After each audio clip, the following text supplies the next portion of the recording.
നമസ്കാരം. ഇന്ത്യൻ രാഷ്ട്രീയത്തിലെ ഏറ്റവും അനുഭവസമ്പന്നരായ നേതാക്കളിൽ ഒരാളാണ് കോൺഗ്രസിന്റെ മുതിർന്ന നേതാവ് പി ചിദംബരം. പി ചിദംബരത്തെ തള്ളാനും വയ്യ കൊള്ളാനും വയ്യാത്ത അവസ്ഥയിലാണ് കോൺഗ്രസ് ഇപ്പോൾ. അടുത്ത കാലത്തെ അദ്ദേഹത്തിന്റെ ചില തുറന്നു പറച്ചിലുകൾ കോൺഗ്രസിനെ ഏറിൽ നിർത്തുന്നതാണ്. കോൺഗ്രസിന് അകത്ത് തന്നെ ഇതിനെതിരെ പുകച്ചിലുണ്ട്. പ്രത്യേകിച്ച് തെരഞ്ഞെടുപ്പ് അടുത്തു വരുന്ന ഈ സമയത്ത് ചിദംബരം നടത്തുന്ന വെളിപ്പെടുത്തലുകൾ സ്വന്തം പാർട്ടിയുടെ ശവക്കുഴി തോണ്ടലാണോ എന്നൊരു ചോദ്യം ഉയരുന്നുണ്ട്.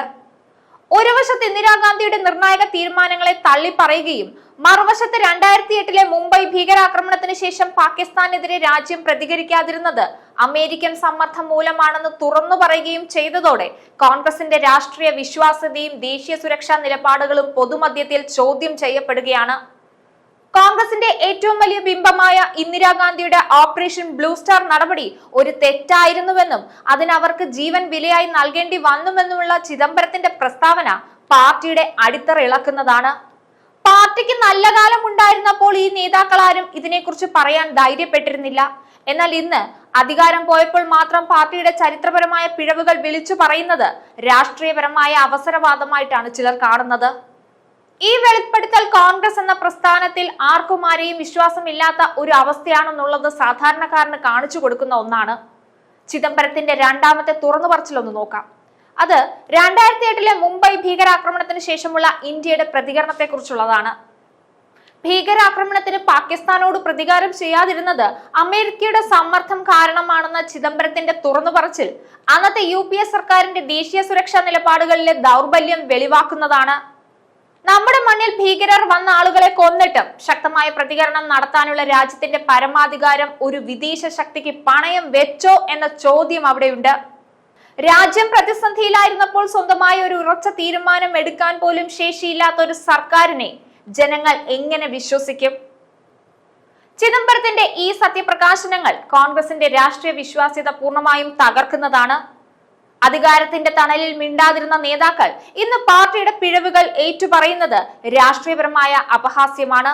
ഈ നില തുടർന്നാൽ കോൺഗ്രസ് എന്ന പേര് തലയും വാലുമില്ലാത്ത അവസ്ഥയിലാകുമെന്നും രാജ്യത്തിന്റെ സുപ്രധാന വിഷയങ്ങളിൽ പോലും ഉറച്ച നിലപാടെടുക്കാൻ കഴിവില്ലാത്തവരായി മാറിയെന്നും മാത്രമേ പൊതുസമൂഹത്തിന് വിലയിരുത്താൻ കഴിയൂ.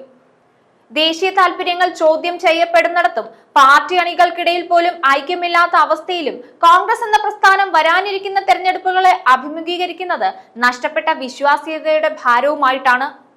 ഓപ്പറേഷൻ ബ്ലൂ സ്റ്റാർ മുതൽ 2008 ഭീകരാക്രമണം വരെയുള്ള നിർണായക വിഷയങ്ങളിലെ തങ്ങളുടെ മുൻ നിലപാടുകൾ തെറ്റായിരുന്നുവെന്ന് മുതിർന്ന നേതാക്കൾ തന്നെ വിളിച്ചു പറയുമ്പോൾ ഒരു ഭരണകൂടത്തെ നയിക്കാൻ ഈ പാർട്ടിക്ക് കേൾപ്പുണ്ടോ എന്ന ചോദ്യമാണ് ഓരോ വോട്ടർമാരുടെയും മനസ്സിൽ ഉയരുന്നത്. പഴയ പിഴവുകൾ അംഗീകരിക്കുന്നത് നല്ല തന്ത്രമാണെന്ന് കോൺഗ്രസ് കരുതുന്നുണ്ടെങ്കിൽ അത് വലിയ രാഷ്ട്രീയ മണ്ടത്തരമാണ്. കാരണം ഈ വെളിപ്പെടുത്തലുകൾ അവർ അധികാരത്തിൽ ഇരുന്നപ്പോൾ രാജ്യത്തിന് വേണ്ടി ശക്തമായ തീരുമാനങ്ങൾ എടുക്കാൻ കഴിഞ്ഞിരുന്നില്ല എന്ന സത്യം എടുത്തു കാണിക്കുന്നതാണ്. ഒരു രാജ്യം നേരിട്ട ഏറ്റവും വലിയ ഭീകരാക്രമണത്തിൽ പോലും വിദേശ സമ്മർദ്ദത്തിന് വഴങ്ങിയ കോൺഗ്രസ് നിലവിലെ ഭൗമരാഷ്ട്രീയ സാഹചര്യങ്ങളെ എങ്ങനെ നേരിടുമെന്ന സംശയം ന്യായമാണ്. ശക്തമായ പ്രതിരോധവും ദേശീയ സുരക്ഷയും മുഖ്യ വിഷയമാകുന്ന ഇക്കാലത്ത് ദുർബലമായ പ്രതികരണ ചരിത്രമുള്ള കോൺഗ്രസിനെ ജനങ്ങൾ എങ്ങനെ വിശ്വസിക്കുമെന്ന ചിന്ത അടുത്ത തെരഞ്ഞെടുപ്പുകളിൽ അവരുടെ വിജയ സാധ്യതകളെ തകിടം മറിക്കുമെന്ന കാര്യത്തിൽ സംശയമില്ല. പാർട്ടിക്കുള്ളിൽ വ്യക്തമായ തന്ത്രമോ ഉറച്ച നിലപാടുകളോ ഇല്ലാത്ത പക്ഷം കോൺഗ്രസിന്റെ തിരിച്ചുവരവ് എന്നതൊരു വിദൂര സ്വപ്നമായി മാത്രം തുടരും. ന്യൂസ് ഡെസ്ക് ഈനാട് മലയാളം.